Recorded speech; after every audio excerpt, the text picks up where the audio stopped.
L'enregistrement. Maintenant, nous avons un script pour l'audio. Avec le storyboard, nous disposons donc des documents pour commencer la création des contenus. Doit-on faire l'enregistrement audio et vidéo séparément? Cela dépend du type de vidéo et du niveau d'aisance de la personne filmée. Mais cela va aussi beaucoup dépendre du matériel. Si par exemple on fait une vidéo à la Khan Academy, donc avec une main qui écrit à l'écran plus une voix off, il peut être intéressant de le faire séparément. C'est aussi le cas pour les vidéos qui expliquent des données, des formules, des schémas, des logiciels, des procédures. Si on fait plutôt une interview, il serait plus pertinent de prendre le son plus la vidéo en même temps. Notez que même en faisant cela, il est quand même possible de modifier l'audio indépendamment de la vidéo. Pourquoi commencer par la capture vidéo de l'écran et pas par l'enregistrement audio? C'est par exemple le cas pour les 10 vidéos qui ont été produites pour les tutoriels Big Blue Button. C'est les vidéos qui avaient été produites à la rentrée 2020. Et voici les étapes qui ont été suivies pour les produire. Écrire le script, faire des captures d'écran et vidéo en suivant le script, et finalement faire un enregistrement audio du script en se calant sur la capture vidéo. Pour ce qui est des captures d'écran suivant le script, ces captures ont bien sûr été fractionnées en plusieurs parties, et cela a permis de caler des gestes à la voix, tout en déterminant s'il fallait détailler ou réduire certaines explications, et donc effectuer une correction sur ce script. Pour le troisième point, là aussi le script peut varier, car on va se rendre compte que les tournures qui paraissaient bien à l'écrit passent très difficilement à l'oral. Écrire dans un style conversationnel peut nécessiter un peu d'entraînement. Comment effectuer une capture d'écran vidéo? 2 webinaires, donc 2 fois 1 heure, ont été spécialement réalisés sur l'utilisation de Camtasia. Donc cela inclut les captures d'écran ainsi que le montage des vidéos. Vous trouverez les liens en description de cette vidéo. Le logiciel utilisé est Camtasia de TechSmith. C'est un logiciel de montage payant. Vous pouvez l'essayer gratuitement avec une période d'essai de 30 jours. Cela dit, sur cette version, vous aurez le filigrane du logiciel lors de la publication des vidéos. Ce logiciel a certains avantages. Il est payant, mais la licence n'est vraiment pas chère. C'est un logiciel de montage qui est simple en prise en main et donc adapté à des débutants. Il permet d'effectuer des captures d'écran et des enregistrements avec la webcam. Enfin, c'est un logiciel répandu et on trouve facilement une vaste documentation le concernant. Notez que par la suite, vous allez pouvoir passer à des logiciels plus complexes. Vous trouverez également des liens vers les tutoriels directement sur le site de Camtasia en description de cette vidéo. L'enregistrement de la vidéo. Vous pouvez créer une vidéo à partir de rien ou bien utiliser une vidéo déjà existante comme par exemple en récupérant une partie ou la totalité d'un cours enregistré sous BBB. Si vous partez de rien, voici quelques conseils pour vos tournages.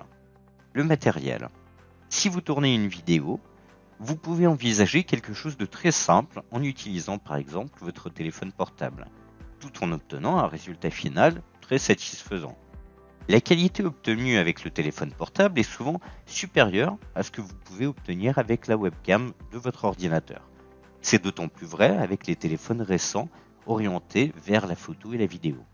Vous pouvez également utiliser le matériel prêté par la DSI, à savoir les caméras, les micros, les trépieds, alors n'hésitez pas à prendre contact avec nous par ticket. Quel format? Attention à la définition de votre vidéo.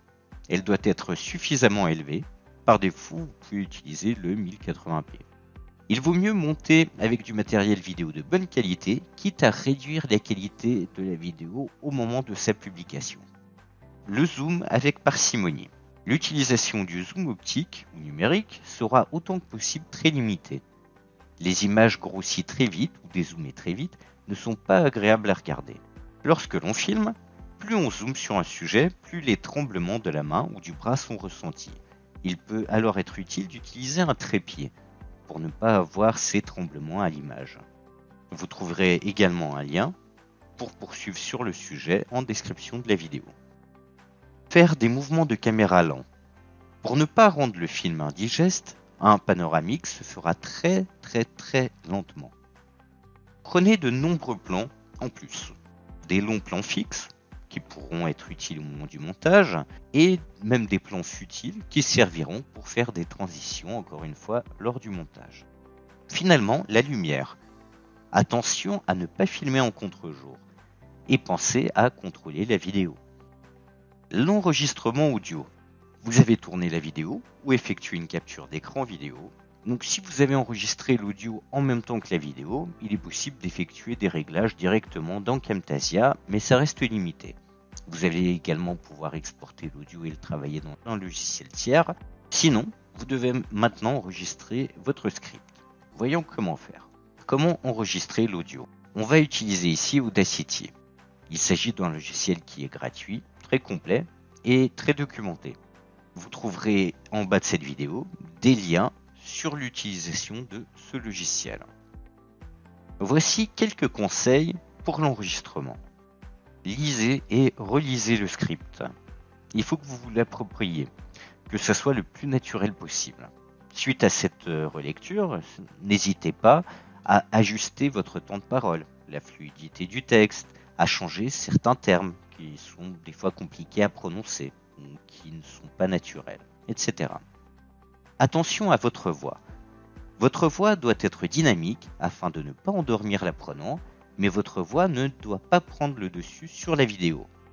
Lorsque vous enregistrez, veillez à adopter une attitude très positive et surtout souriez. Le sourire, ça s'entend. Essayez de réaliser des enregistrements au même moment. La voix d'un individu n'est pas exactement pareille à tous les moments de la journée. Si on enregistre une phrase le matin et une le soir, il y aura une grande différence dans la voix si on les écoute d'affilée. Voici également 2 derniers points techniques. Lorsque vous enregistrez un son ou une voix off, laissez au moins 5 secondes de blanc dans vos enregistrements. Cela permet de identifier puis de supprimer les bruits parasites sur toute la piste. Également, si vous enregistrez sur un ordinateur portable, il est possible que l'enregistrement audio ait beaucoup de bruit, notamment lorsque cet ordinateur est branché sur secteur.